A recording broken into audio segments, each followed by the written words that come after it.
Good morning, everyone. My name is Jennifer Hutchins, and I'm the executive director of the Maine Association of Nonprofits.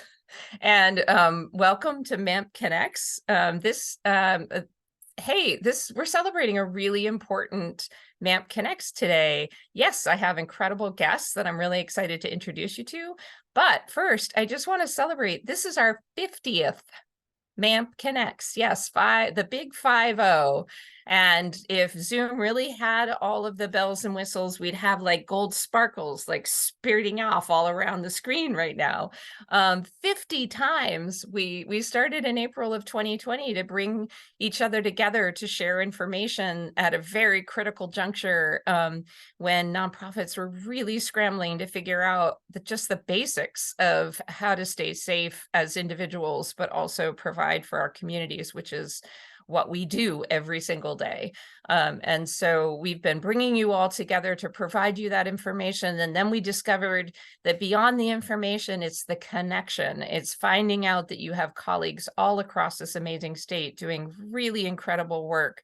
And the common thread, folks, is that we're in it to strengthen our communities. And what that means is that sometimes maybe too much, we put our own agendas aside for the common good, because we know that when everybody thrives, everybody and all the natural resources, and when everybody thrives, we all do better. And that's why we do this work together. And particularly during the pandemic, but hey, we've learned that isolation in this nonprofit community of ours is not healthy, and it doesn't help any of us.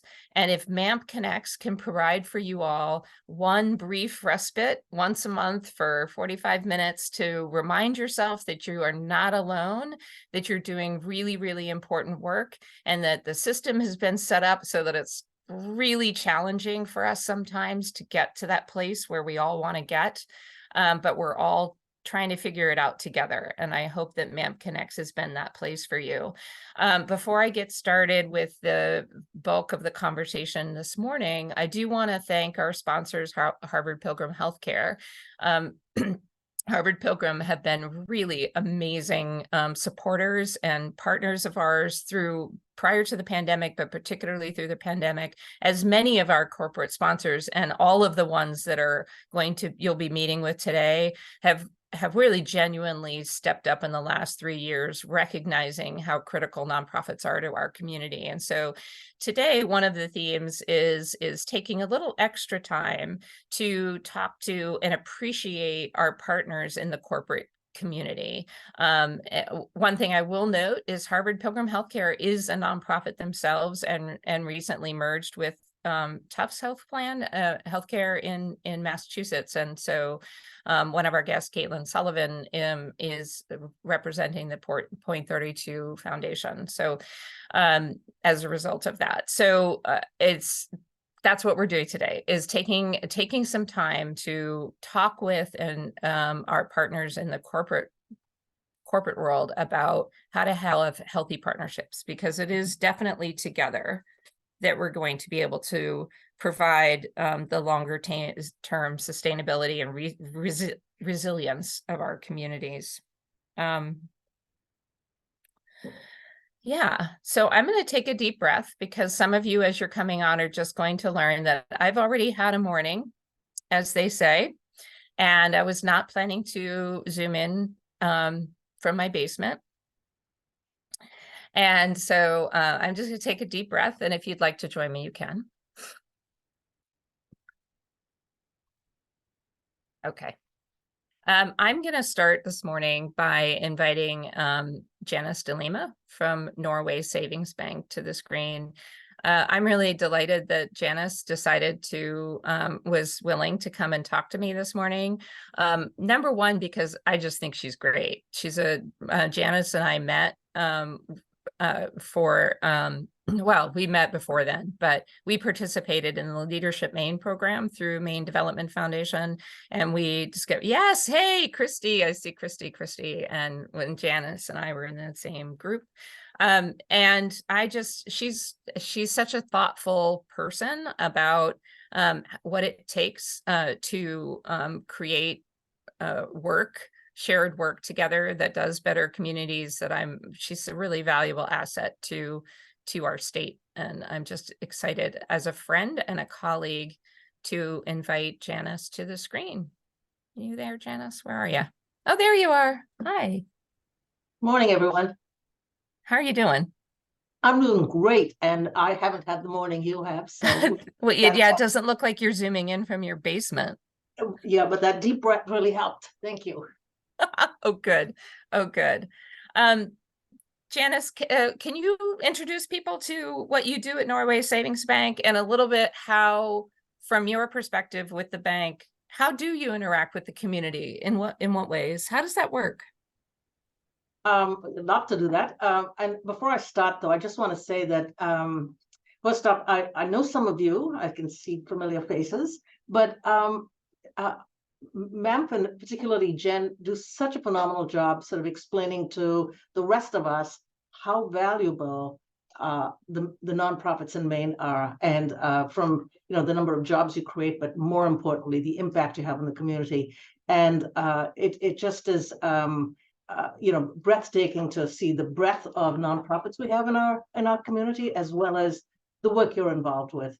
And it just, I hope everybody's following their passions when you sign up to work for a nonprofit, but you are having tremendous impact. And I tell everyone I know that I have such a wonderful job because I spend time with people like you who are just so inspirational. So, Thank you so much, Janice. truly, I mean that from the bottom of my heart. So a little bit about who I am and my role at Norway. I'm the Community Reinvestment Act officer at the bank, and that's a long title. But what it really means is that we are part of our mission is to reinvest in the community. And I know, Jen, you're planning to ask a question later about a mutual versus the kind of banking structures we have. But so my role is really to advise the bank to some extent on where we want to make investments, where are there opportunities in the community for, where's there a need, and then how do we put the bank's assets, whether it's loans or it's investments or donations or volunteer time, where do we want to go to have the biggest impact? I would say the donations piece of it is a part of my role, but there are other things that we do too here at the bank. Donations are somewhat easy, but also very challenging because every need is an important need. But the bigger needs behind that might be investing in low-income housing tax credits or investing in community CDFIs, community development financial institutions, etc., that are also sort of distributing funds in a way that brings in impact. And a bit about our bank. We're a mutual bank that is over 150 years old. I've lost track. We celebrated 150 many years ago, and I think we're closing in on 160.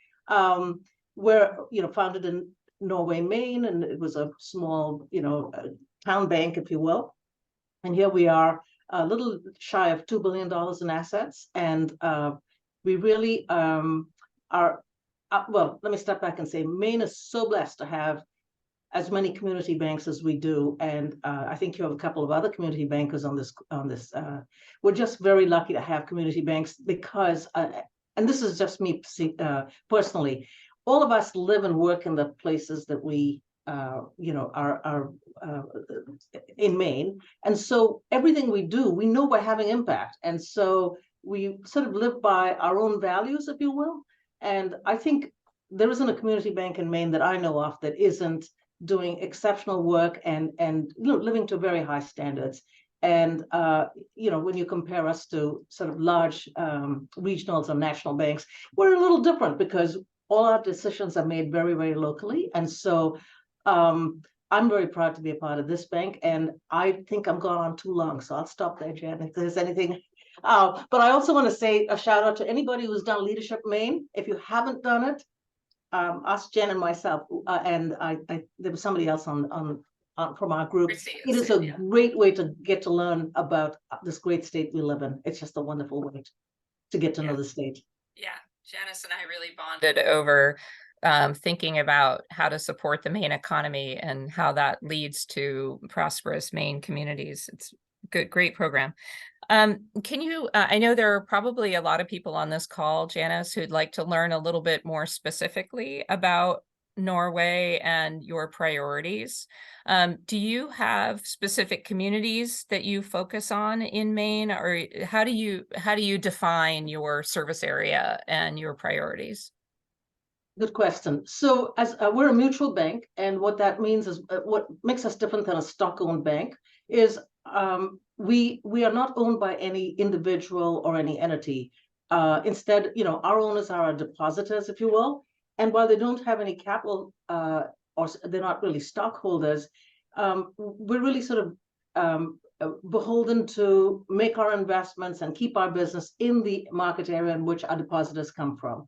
So let me just sort of explain our geography. So we have branches, a branch in Topsom, and then all the way down to Kennebunk, and then all the way west to Freiburg, and then up to Bethel, and then back to Androscoggin we have a branch in Auburn. So that's sort of our market area. So it's 5 counties: Saginaw, Androscoggin, Oxford, Cumberland, and York County. And that's the market area. And so we have depositors from all of that. And so when we're thinking about investing, that's what our focus is. Now, does it mean we never make an investment outside of this area? Occasionally, but the bulk of our lending, the bulk of our deposits, the bulk of our investments and donations, and our volunteer work is in this area. So priorities, that's a really good question. And, coming out of the pandemic, I mean, you all have probably experienced that yourself. The priorities really shifted a lot towards basic needs during that period: food, shelter, medical supplies, those sorts of things. But broadly speaking, we've sort of identified 4 big groups, if you will, of priorities. It's economic development, children and education, civic and cultural issues, and then we also want to invest in low and moderate income causes. So whether it's affordable housing or healthcare, etc., for a very focus on low and moderate income communities. And so those are sort of the broad areas. And in any one year, we might shift a little bit more here or a little bit more there. But the areas that we don't do a lot of, I would say, are, maybe at the highest level advocacy. We definitely don't do any political or we don't support any religious-based causes either, because ultimately we want to sort of stay in tune with our depositors. And so political, religious, those things fall outside of what the bread and butter of how we invest. And I use the word investment because it's not just donations. I truly mean investments. And it's the kinds of loans we put together, the kinds of deposits we're creating, so that it's enabling the broadest segment of our community to engage with the bank. So thank you for that. It's so it's really striking me, and I just want to emphasize how important it is for those of us who are on the side of trying to understand developing a relationship is the history of the bank. I think that it can be those of us who are unfamiliar with the banking industry may not understand the difference between some of these big stock-owned banks, right? Or and a more community bank, and then we have credit unions. It's a little complicated for those of us outside of the industry, and yet understanding the unique nature of the mutual bank that you're talking about speaks volumes about community commitment, values, and really finding that genuine partnership. So I really appreciate you taking the time to do that. Speaking of that idea of community investment, do you have an example of a project that you have found to be particularly successful and demonstrates for you sort of the genuine nature of community investment and how that can work? Really, really good question. And if I can have 2 answers for that, I'd like to go in two different directions. Great. So it's very easy to say, we made a capital contribution to some major cause. And, examples that spring to my mind are, the Equality Maine Community Center in Portland, which is, has really sort of brought to life a community that's has been historically marginalized. Now they have a place to go and become take on new challenges. Or Safe Voices in Lewiston, where they're now in a beautiful building and are expanding their programming, or the Children's Museum, which is just behind my office here. So those are easy ones, and you'd say, oh wow, that if we were part of that, we contributed to that. But there's another portion of what we do, which I think I just want to use a bad metaphor. It's sowing seeds. And those are the longer term investments that I think community banks do a phenomenal job at. So it's investing in young minds, for example. Let me give you an example. So in Oxford Hills, the schools, we talked with the school superintendent and said, how do we contribute in a way that makes an impact? And long story short, we had many conversations and, back and forth. And long story short, we're investing in what in the elementary schools in the Oxford Hills system. Every child is going to have an opportunity for a field trip because of that investment. And you would think, well, oh, that's interesting, not books and pencils. No, field trips sort of spark something in young kids. And who knows where that takes them? And it's going to be years before we see that investment pay us back. But one of the school board members, just phenomenal quote. He said when he was in sixth grade and they went on a field trip, his teacher said something to the effect of, "You go where you know." And for somebody who's never been outside of that region, to have gone to Montreal, they did a full field trip to Montreal in those days. Today he heads up a very important institute. I'll give it away, the Mitchell Institute.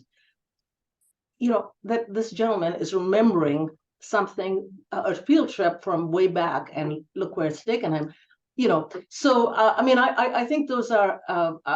I think the people from JA on the call, Junior Achievement. I mean, you go into schools and talk to kids, and I tell you, we've seen so many adults who talk about. Yeah, I remember some banker person came in and talked to us about JA as a young. You don't know how it's going to impact them, but it does impact. New Ventures Maine is another example where you're investing in a small kernel of an idea that some person might have. I want to start my own business. They help you write your business plan, and next thing you know, 5 years, 10 years, maybe 20 years later, you've got something that is pretty phenomenal. Or you've overcome some personal challenge and gotten back into the mainstream of the job workforce or whatever. So it's those seeds that we're sowing that I think are the more exceptional. And this is where I have the most fun, to be honest, because I'm chatting with people who go, if Goodwill, for example, said, we do a $25 gift card to people who want to shop. And last year at wintertime, people need outerwear.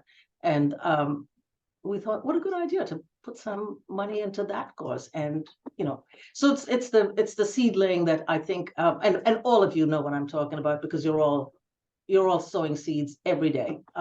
So Janice, that to me is the most exceptional thing that we do. And I really, really appreciate that. And I am going to move on to Caitlin next, but I'm so frustrated because I could talk to each one of you for 45 minutes at least. But I just want to say that I want to mention that I'm just so grateful that you're in a position where you can see that type of work matters. Not everyone has the patience to understand that sowing a seed may grow into something bigger later, and they want impact that's measurable more quickly, and they're more in wanting to. So I just want to be grateful that you see that and you're willing to work with the nonprofits that also see that. So thank you for being such a great leader. I really appreciate you. Thanks, Janice. Caitlin, how are you doing this morning? Hi, I am great. How are you? Good. Where are you calling from today? So I'm calling in from Boston, Yeah. but channeling all Maine energy. Yeah. Wish I was in Maine now. Yeah, absolutely. Can you tell us a little bit about the foundation and what a little bit like how Janice framed it around what your goals are and how you work with the community? Yes, absolutely. And thanks for framing up earlier just a little bit about the historical context of Point 32 Health in our foundation. So Point 32 Health is the parent organization of both Harvard Pilgrim Healthcare and Tufts Health Plan, which is a regional health insurer serving New England and really offering plans for all stages of life. And we combined back in 2021, and then in turn, our foundations also combined. So just important to note that, we're really building on the legacies of both Harvard Pilgrim Healthcare Foundation and Harvard and Tufts Health Plan foundations, which have really been serving New England. I think Harvard Pilgrim Foundation had started back in 1980. And so, although we are new from a name perspective, we're really building on those legacies, which has been serving Maine and beyond for decades. And so when we came together, we decided to honor the existing focus areas of both Tufts and Harvard Pilgrim Foundation. So currently we have 3 strategic focus areas of access to healthy food across the lifespan, healthy aging and support for older adults, as well as mental health and behavioral health, really looking at community-led solutions to addressing some of those concerns. From my perspective, I'm on the community investments team, and so I'm really supporting our grant making and investments in those respective areas. I will say we have a robust community and corporate citizenship arm of the foundation as well, which really looks at mobilizing, the employees that we have across the region and across the state to really engage in support causes that they care about, but also utilize their time and treasure from a volunteer perspective to engage in community. And so there's a whole host of ways that we do that, from formal programs to, really allowing folks to use paid time off to engage in service opportunities that they care about. And so there's, really exciting kind of space opportunities there. My understanding, Caitlin, is that you have been having community meetings. Is that correct? And really taking your time to get to know Maine communities. Can you talk a little bit about that process and how that's going? Yeah, absolutely. So at our core, we believe that those most proximate to community are really best to identify solutions. And so when we came together, we embarked on a deep listening and learning journey to really inform the future of the foundation. We really want to be one of those foundations and partners that doesn't forget, right, what communities went through during the pandemic and all that we've learned. It was really important that we use what community knows to inform our strategic planning process for the future as a regional health foundation. So we partnered with Health Resources in Action, a public health institute in Boston, to really set out and have open community listening sessions back in 2022, key informant interviews, focus groups with many folks that we've worked with and many folks that we haven't worked with, to really ask those questions. What should we be focused on? How should we engage in community? What should we not be doing? What should the roles be? And all of that information has really driven the longer term strategic planning process of the foundation. And as you can imagine, we learned a tremendous amount, and I can share some, of kind of the themes that we've heard. I would say, Yeah, overall, I'd love to hear. I was actually thinking just, sort of that. What can you think of anything that surprised you? Was there anything that stuck out for you that was a little bit unexpected for all of you? Yeah, I think, we're a gift that I think we have is being regional. And I think it was surprising to hear the connection or the emphasis on desired connection with your funder in taking on roles beyond just cutting the check. And I think that's something that we're really trying to, when we think about, there's a progressive movement in philanthropy now around trust-based philanthropy. And I think we've been deepening and trying to operationalize what that looks like in the context of the communities that we serve. And I think that has been something that has been not necessarily all that surprising, but I think just affirmed that we've heard in all of the states that we serve. And how can we really do more to just not to really be in relationship with folks? And I think the closest partners that we have, but also just from my other friends in the philanthropic sector and nonprofit sector, that's really how you build partnership, is that trust and that space to be really, in relation with those that you're a partner with. Yeah, thank you for that. We're that trust-based philanthropy movement is super important, and it's been really exciting for me to see so many of our funders in the philanthropic community in Maine take that very seriously. And it's not always easy, because we're still working and operating within this system that was structured very differently. And so it takes a long time to change the culture and structures of a very, very deep system that we've all been working in for so long. Do you have any examples of partnerships or other work that you're doing that you'd like to share this morning? Sure. So I see some of our grantees on the call, which is incredible. I will say we have around 25 or so grantees in the state of Maine that are all doing incredible work. And so would love to really shout out all of them, but I think I'll name two that just come to the top of my mind. One is around the Maine Council on Aging, has really been a key partner with us, and an organization and team that we really value learning from. And so, we've tried to be active participants in many of their convenings, but also, the leadership exchange on ageism that Jess and her team have been leading, and as well as the Tri-State Learning Collaborative, which really provides an opportunity for folks across the most northern parts of New England to really share shared learning opportunities. We earlier this year, in partnership with MCOA, I hosted a convening with Dr. Alexander Kalache to really explore longevity-ready communities and really hear, and he's kind of known as a world-renowned gerontologist that has kind of led some of the WHO's work around age-friendly communities. And so just being able to provide some of that framing and really seeing how Maine is leading the way in that in many, many, many respects. Another organization that we really value learning from and supporting is the Somali Bantu Community Association, which is a food justice organization that operates liberation farms, and really looking at the intersection of sustainable practices in economic development for their community. And so just two that pop into mind, but really, really, our grantees are incredible, and really we value learning from them every day. As we sign off, or I switch over to Melissa, Caitlin, just a final question. If people want to start a relationship with the foundation, how do you recommend that they go about doing that? Yeah, I definitely recommend checking out our website. I think Jennifer, Kelly might have put it in the chat. She did, yeah. Awesome. So we have, a really great monthly newsletter that pops up with different opportunities for our call for volunteer work partners.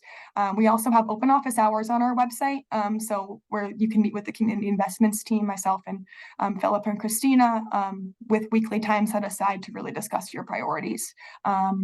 And so definitely recommend checking out our website. There's also the sponsorship opportunities. So if folks have events and opportunities where they'd like to apply for sponsorship, that's right on our website. We really try to remain accessible. So definitely feel free to find our contact information there. Well, thank you, Caitlin. It's really great to have a chance to talk with you for a few minutes. And I'm glad that you and I are both participating in the ageism cohort with the Maine Council on Aging.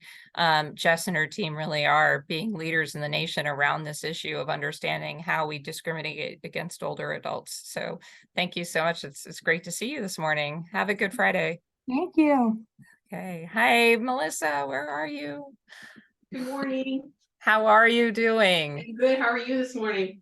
I'm okay. Other than having a little bit of a tech difficulty. We had a little tech difficulty here, and I was in a little bit of a panic when I arrived. They're like, you can't get onto this. And I'm like, great. But here we are. I'm glad we're here. Well, and I love your, you have a big yes behind you. Yes, the community. Yeah. How can we help you find your yes?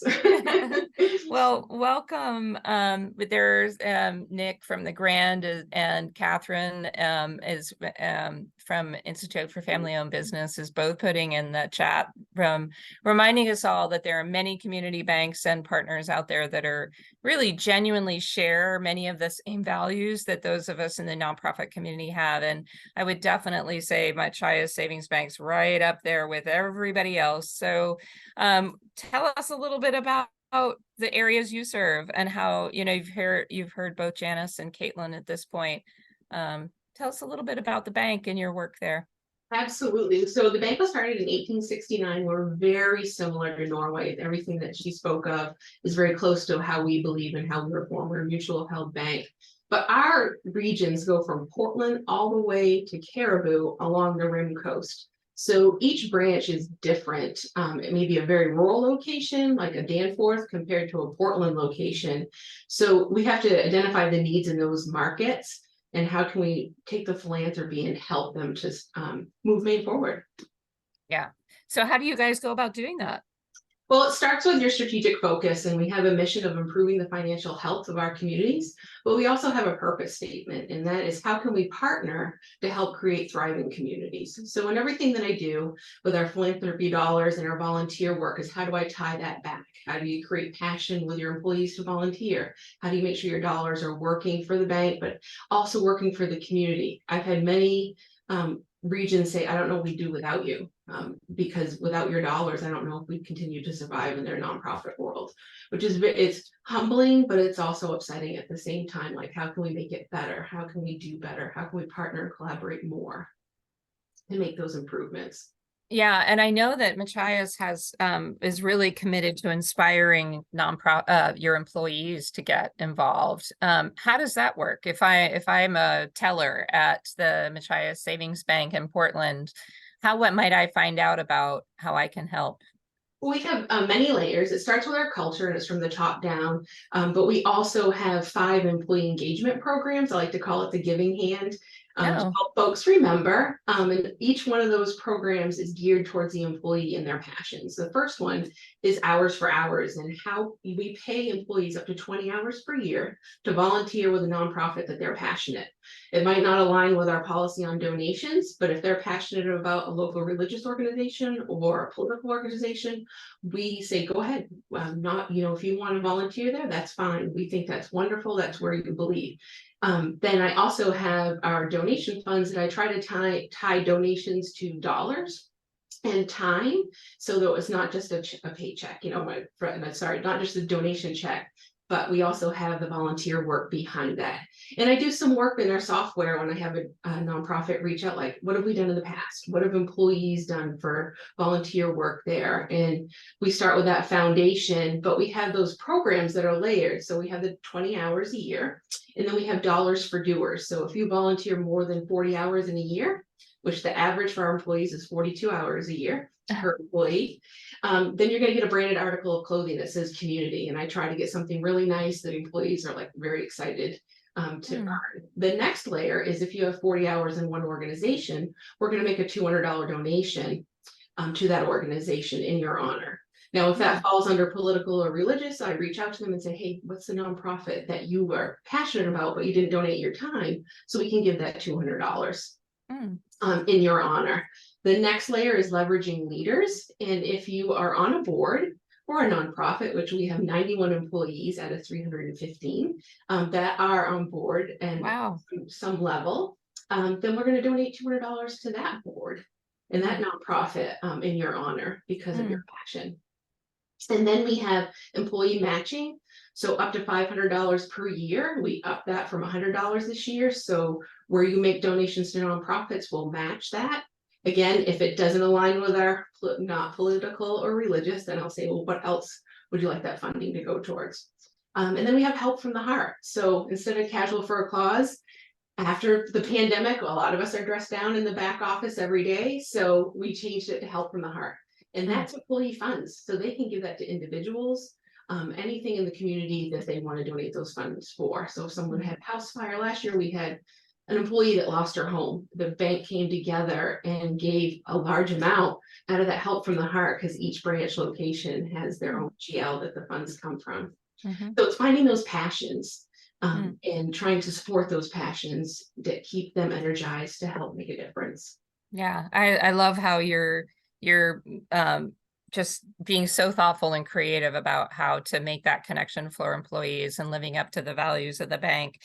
Can you tell us a story about having a moment with a nonprofit as a board member or volunteer that has been a special connection for you?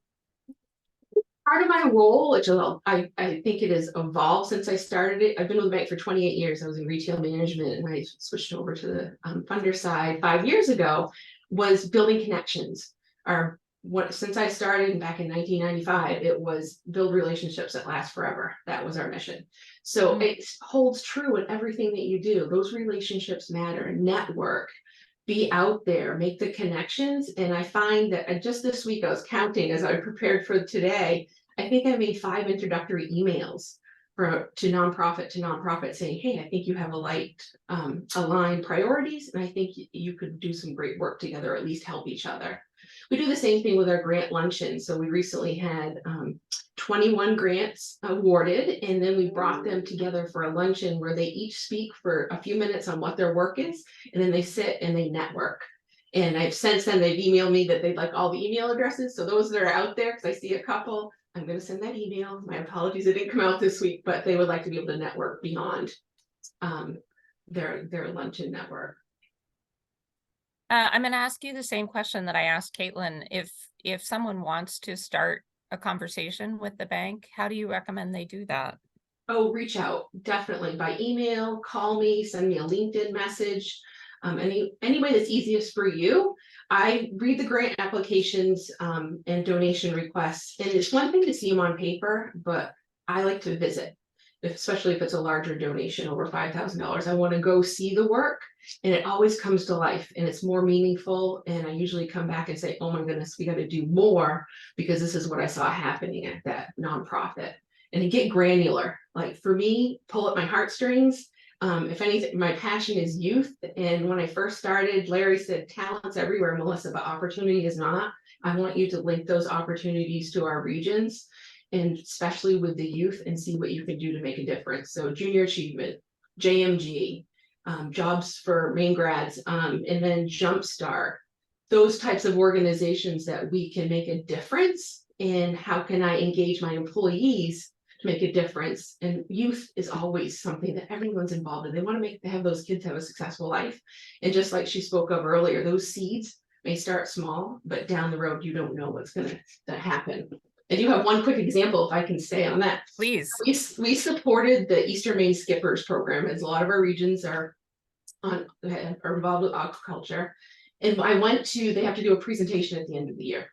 I went to the presentation in Stonington, and this young man had developed, working with someone from Maine Maritime, building I think a wheelhouse. I gotta make sure I use the right terms.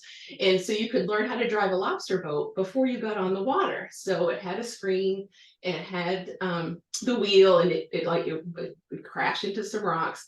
But he won that night. So I went down to him and said, show me how you do this. And so he was telling me, and I said, so you're gonna be a lobsterman? He goes, oh no. He goes, I'm gonna be an electrical engineer. Because I was part of this program, I enjoyed this so much, I've enrolled in Maine Maritime. So you just don't know where you're going to spark some excitement. It's so true. Yeah. Thank you so much, Melissa. That's a really, really great example. I wish I had more time to talk to all of you today, but I want to honor our commitment at MANP Connects to keep these short. I hope that everyone has been as inspired as I had. I was having a difficult morning, but talking with Janice, Caitlin, and Melissa has completely changed my attitude. I'm feeling so good and positive about how our partners in the corporate and funding world really genuinely share our values in so many ways, and that it takes time and patience to develop those genuine relationships, to cultivate those seeds. Yes, Janice, I'm going to take your bad metaphor and just carry it forward. but it's just so heartening to me because it's together that we are going to be able to make such a difference in Maine. But I have to say, what we are so excited about, everybody, is I'm hopeful some of you shout out in the chat if you have been a regular at MANP Connects, because I want to say I am so excited to announce that we are going to have a MANP Connects in person in December. On December 15th, Friday morning in Portland. I know we're hesitant to make it Portland centric, folks, but it's really just because we want to maximize as many people who are touched by the 50 MANP Connects programs that we've had. Thank you. It is exciting. We're going to get together because Janice, Caitlin, and Melissa have all emphasized today that they want to do more than just cut a check. They want to do more than just simply be, an online ATM, right? They want to know who you are, what you're doing, because they're community members too. They live here too, and we all want to meet and get to know each other and share what we're passionate about and make a difference in our communities. So please join us and sign up. It's going to be longer than 45 minutes because I'm going to have a microphone, and that's the way it goes. A morning of coffee and connections and conversation. It's going to be year-end celebration with our friends and peers. It's going to be, as I said, in Portland at the Holiday Inn by the Bay.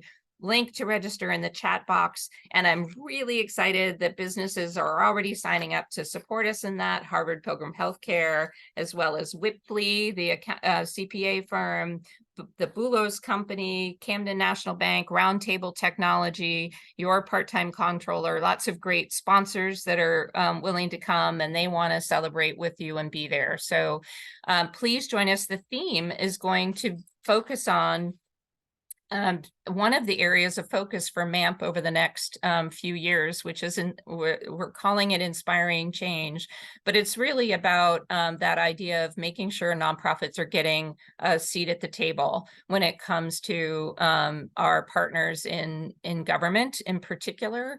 The pandemic certainly demonstrated that all nonprofits are impacted by the decisions that are getting made in Washington, D.C. and in Augusta.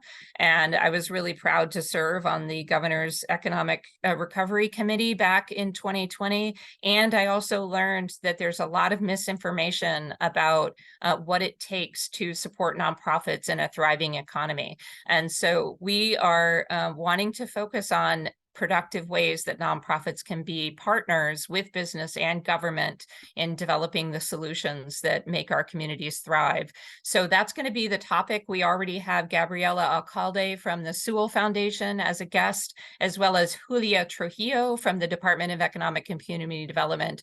And we're going to be having a conversation with those folks, but mostly it's about connection. It's about connecting all of you. Just like Melissa said, we love, those of us on the call, love making the connections among all of you so that we can do better together. So it is 9:45, everybody. My last thing is a shout out to our MANP Connects producer, Kelly McCormick. She wouldn't let me put her on screen, but I'm just going to give a big shout out to her because Kelly is the person behind the screen that makes all the magic happen.